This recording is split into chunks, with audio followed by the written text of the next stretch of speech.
Surveys indicate that customers are willing to pay almost 20% more to shop with brands that have a reputation for great customer service. Well, in that case, why are so many cleaning companies are afraid to raise their prices? As business owners, we worry that customers will leave, and that's natural. But at what point do the rewards outweigh the risk? Businesses that will turn away customers because they are too busy but still have cash problems are in a big trouble. The solution? That will be a well-timed price increases that generate more revenue doing the same work. In this video, I'll uncover the 3 key signs it's time to raise prices, how to calculate your optimal price point, and the psychology behind price increases that keep customers happy. First, let's talk about the growth then profit strategy. In the early stages of your cleaning services business, the focus should be on growth, gaining new customers and expanding your client base. Once you've established a solid foundation, then you can shift your focus to increasing your profitability. So you want to start by setting a clear growth target. You can do this by determining your capacity. For an easy math, let's say you can clean 20 properties a week.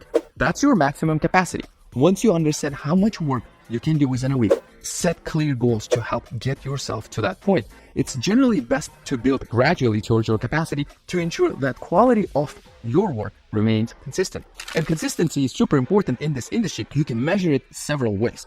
How you feel is a good indicator. Are you confident that your work is just good now as it was when you had just few customers? Are you overwhelmed and experiencing more stress than you can handle? That's another type of capacity. If you are working yourself into the ground, eventually you will burn out and your business will suffer for it. Short-term hustles can be a good way to grow your business. It's not all uncommon for new business owners to work 60, 80, 100 hours every week trying to make their dream come to life. And I am not an exception. I probably still work that much even now. However, if you are going to enter a fast-paced work schedule, you need to off-ramp. At what point will you scale back, focusing on running the business instead of simply working for it? This is another reason it can be important to have a clearly defined capacity. For example, you may decide that you're willing to work extremely long time and long hours until you reach 30 regular customers. Once you hit that goal, you can now move on to the next phase of your business, which is a profit mode, raising your prices to generate more revenue and initiate the next stage of your growth cycle. Your retention rate is another key metric to pay attention to. Generally, if you are maintaining most of your clients, this is an indicator that your business is sturdy enough to withstand a price increase. Ideal retention can vary from business to business, the industry to industry, and person to person. But in general, you definitely want to make sure that the significant majority of your customers are sticking around for the long haul. Sometimes in the neighborhood of 80 or 90% of your customer retention is a good solid foundation that you can now build upon. Once you hit that, let's say 85-90% capacity and maintained it for 4 to 6 weeks, then it could be a good time to consider raising your prices. Another way to look at it is once you get to the point where you are consistently turning away work, it's time to raise your prices. Why? Because otherwise your revenue will stay the same forever. Will customers leave if I raise prices could be another natural question, and some probably will, but that is okay. Most will stay, and the ones that can be replaced by higher paying accounts. Studies have shown that customers tend to view price differentiators as an indicator of quality. In other words, when a customer is weighing 2 options or services that they are aren't familiar with, they will generally assume that the higher priced product better. That doesn't really mean that they will choose it, but they will take a face value that it is better. By extension, on this logic, many prospective customers will view your higher priced services as an indicator of quality. You can't go crazy, of course, right? You can't charge 2 or 3 times what the competition does, but you can steadily raise your prices to the upper limits of industry standards as long as your work justifies the price increase. So to that extent, it may help proactively add value to your business. Before raising prices, consider adding some new services to improve existing ones. This could be as simple as start using a new eco-friendly cleaning products, or offering a satisfaction guarantee, or start doing a disinfecting or more deep cleaning, different type of polish, you name it. There are probably 100, if not 1,000 ways you can come up with creative solutions for this. How you communicate the price increase is though super crucial. The key is you want to be polite, you want to be clear, and use the communication method that's most natural to your relationship with each client. Some people like to text, some people like to email, some people like to talk over the phone, some people like to talk face to face. So try to meet your client at the environment where they are most comfortable and communicate that. Note that there may be certain circumstances in which favored or otherwise important customers reject your price increase. Should you abandon those accounts? Not necessarily, and let me explain.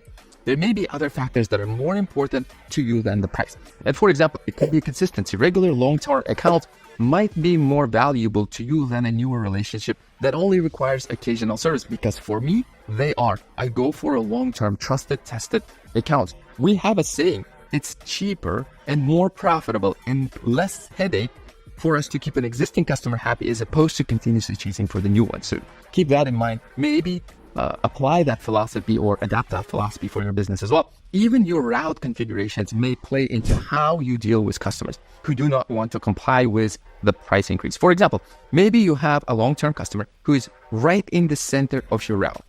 Even though they are not willing to accept your price increase, you may decide that it's worth keeping them on the schedule because it's just easier to service that house or property than to look for a new client who's located, let's say, further away. In this case, you can still try to lay a groundwork for eventual price increase. Consider proposing a gradual increase. This is a good strategy that used by many of the major subscription networks that you are familiar with. For example, software or streaming services will have a detailed report of their scheduled price increases that stretch years into the future. So keep that in mind. And another thing to factor is customers who know what they can expect to pay in the future are more willing to accept price increases because they already kind of like signed the agreement in the future. Granted, even with all these flexible attitude, you probably will lose some people along the way, and that is okay as well.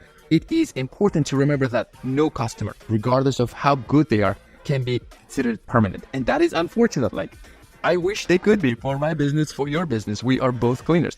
People move on eventually. Your goal should not be to become overly attached to a single customer or put all your eggs in one basket, but rather to build a stable roster of good clients who not only gladly pay your rates, but may be interested in pursuing upsell opportunities. So let's talk about the math behind the increase. Say you are charging $100 per week and hitting 20 properties a week.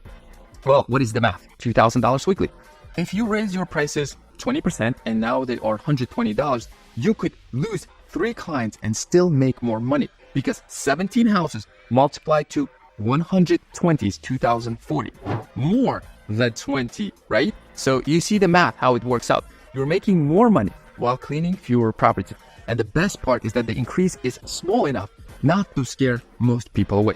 Most customers will likely prefer sticking with a business they know and trust than like literally going out there looking for a new cleaning services. The process itself of looking for new cleaning services is painful. And there's a trust factor. If you're already in their house and they trust you, then they will likely stick with you, assuming your rate increases are incremental and not absurd. So let's recap key points. You want to focus on growth before profitability. You want to raise your prices when you are at capacity and turning customers away. Most customers will stay if your service is good, and higher prices can signal higher quality to people. And then you want to communicate increases clearly and with plenty of notice in advance. And then be prepared to handle some pushback, but know it's part of the growth. Remember, raising your prices isn't just about making more money. It's about valuing your time and expertise. Your homework for today is to calculate your current capacity utilization. Are you at 90%, 85 or higher? Consistently? If so, it is time to consider your first price increase. Here's the most important tip of all. Keep on going. You've established now your capacity. Once you have optimized your pricing and improved profit, focus on growth again. Consider hiring new people to help you out or finding other ways to expand the amount of properties you can handle. Once you do that, something kind of special will start happening for you. Your capacity will increase again. Your new job will become to figure out how many properties you can now handle with an additional help. And then what? You'll work towards hitting that capacity. And once you hit it, well, you know what comes next. Don't forget that price increases are normal. And no, you cannot ask for the moon in the sun. You can, though, stay within industry norms and consistently raise your prices to keep up with the inflation and ensure that your business remains profitable. If you found this video helpful, I know you are going to enjoy the next one right here. Share your thoughts before you go in the comments below. And have you ever raised your prices before? And how did that go for you?